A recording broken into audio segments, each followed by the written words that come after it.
Bisa dijelaskan Ketua terkait diri Ketua dilaporkan atas dugaan kasus pemerkosaan oleh masyarakat Kabupaten Solok, Ketua? Baik, ya bisa. Nah ya, kawan-kawan, hari ini saya baru mendengar laporannya tadi malam ya, bahwa saya dilaporkan atas pemerkosaan dan kekerasan. Ya kan? Secara Ketua DPRD Kabupaten Solok, tentu saya menghargai hak-hak. Itu yang saya lihat adalah namanya pengaduan masyarakat Dumas. Dumas itu siapa saja punya hak untuk mendumaskan seseorang, apalagi ketua DPRD yang hari ini adalah tokoh publik dan tokoh politik.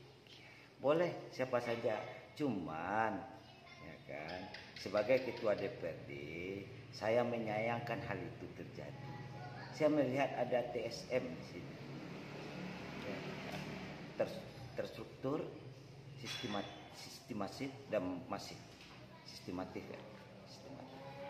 Jadi karena ada beberapa dugaan kawan-kawan dari pakai plat merah ke Polres dan ada beberapa orang katanya camat, oknum camat dan lain-lain. Boleh-boleh saja dalam tahun politik ini kita melakukan hal segala cara. Cuman tentu ikuti aturan dan regulasi yang ada di negara kita. Semuanya kita serahkan itu ke pihak hukum. Ya, kita serahkan itu ke pihak hukum. Saya sebagai ketua lembaga tetap akan jalankan amanah ini sebagai ketua DPRD dan hari Senin akan tetap kita interpelasi. Apakah pengaduan masyarakat ini ada hubungannya dengan interpelasi yang sedang bergulir, Ketua? Ya itulah politik. Kita lagi bergulir ini, dalam keadaan ini diserang saya begini. Ya, diserang saya begini. Tetapi saya pastikan tidak ada pemerkosaan dengan kekerasan di sini. Tidak ada. Karena di tanggal 26 tersebut, dia anak-anak ini kan sekumpul. Tidurnya sama, perginya sama, kerjanya sama. Dan orang di sini rapat tim. Karena tanggal 26 sorenya saya keluar daerah. Rapat tim kami dan itu pun ada sekitar 300 orang. Kenapa enggak hari itu ribut? Logika.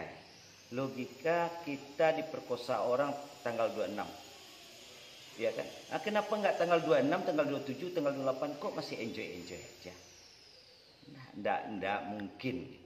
Artinya pelapor ini masih bercanda tawa di sini, Ketua? Masih ketawa-ketawa, masih bicara amati, masih ngasih apa-apa di sini kok gitu. Dan informasi dari tim kabarnya di pagi itu dia berangkat dengan laki-laki. Ya, dan saya terkejut juga di tanggal 31 itu bapaknya minta uang saya. Ya, minta uang, indikasi ini ya. Indikasi secara pribadi ini adalah pemerasan terhadap saya dan juga terhadap tim saya minta uang. Ada video lengkapnya. Jadi hal-hal begini kan tidak harus terjadi. Saya minta kepada pihak pelapor, saya kasih waktu 2 kali 24 jam. Kalau tidak, tentu saya, ini pribadi ya, saya punya anak, keluarga, kampung, kabupaten, dan partai. Tentu kami akan melakukan langkah-langkah hukum sesuai dengan aturan yang berlaku. Waktu 24 jam ini apa bentuk minta maaf dari pelapor kira-kira, Ketua? Ya, minta maaf secara pribadi kepada di media lah. Tapi kalau tidak tentu kita akan lihat ini. Silakan saja proses. Silakan saja proses. Ya, kita menaati hukum. Ya, menaati hukum. Tentu kalau diperkosa di mana, ada apa, kejahatan seksualnya seperti apa, ada memar dan lain-lain, tentu ada, jelas itu. Dan hasil visum itu nggak bisa direkayasa. Ya, itu adalah kalau hasil visum nanti jelas itu. Tapi saya pastikan selaku Dodi Hendra Ketua DPRD Kabupaten Solok tidak ada pemerkosaan di rumah saya. Tadi kan ada indikasinya terkait bergulirnya hak interpelasi di DPRD Kabupaten Solok nih, Ketua. Apa himbauannya, Ketua? Himbauan saya ini adalah kerja lembaga seperti yang dimaknakan undang-undang. Interpelasi itu kan cuma hak bertanya.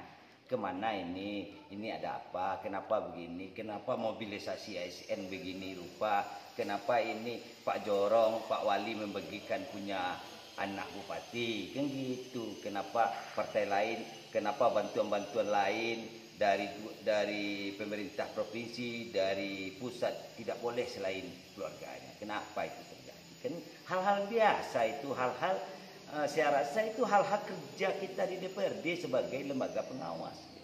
Tapi kalau yang lain-lain, secara pribadi saya akan selesaikan dengan pribadi. Secara hukum saya akan selesaikan secara hukum. Secara profesional saya bekerja sebagai ketua lembaga, saya akan bekerja dan tidak surut dengan hal-hal seperti ini. Saya pastikan saya tidak akan surut.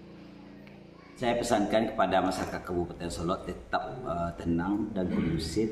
Karena sebentar lagi kan udah dekat ini tahu pileg, pilpres, udah berhitung hari. Tetap konsisten untuk sebuah kebenaran. Saya pesan kepada kawan-kawan yang di luar sana, hentikanlah intimidasi ini dan kriminalisasi terhadap kami-kami. Kemarin ada saudara saya dari fraksi Gerindra juga, kakaknya, keluarganya dipindah-pindahkan semuanya. Ada juga kawan saya dari fraksi Golkar, istrinya dibuang. Ada juga bapaknya yang dinonjokkan atau dibuang jauh-jauh pasca interpelasi ini. Itu tidak mencerminkan kita pemimpin-pemimpin yang baik. Ada cara-cara pemimpin ini menyelesaikan permasalahan, mempersuasifkan suasana. Bukan dengan cara kriminalisasi, intimidasi, dan cara-cara yang tidak elegan. Pergunakanlah hak-hak Anda itu dengan sewajarnya, dan pergunakanlah hak-hak rakyat itu dengan baik dan bijaksana. Kita di DPRD Kabupaten Solo, apalagi saya dari fraksi Gerindra, kalau jatuh bangkit lagi, jatuh bangkit lagi. Itu bagian dari diri kami kader. Kami tidak dididik untuk mundur melawan kezaliman, tidak dididik. Kami dididik berjalan dengan benar dan sejahtera rakyat. Terima kasih.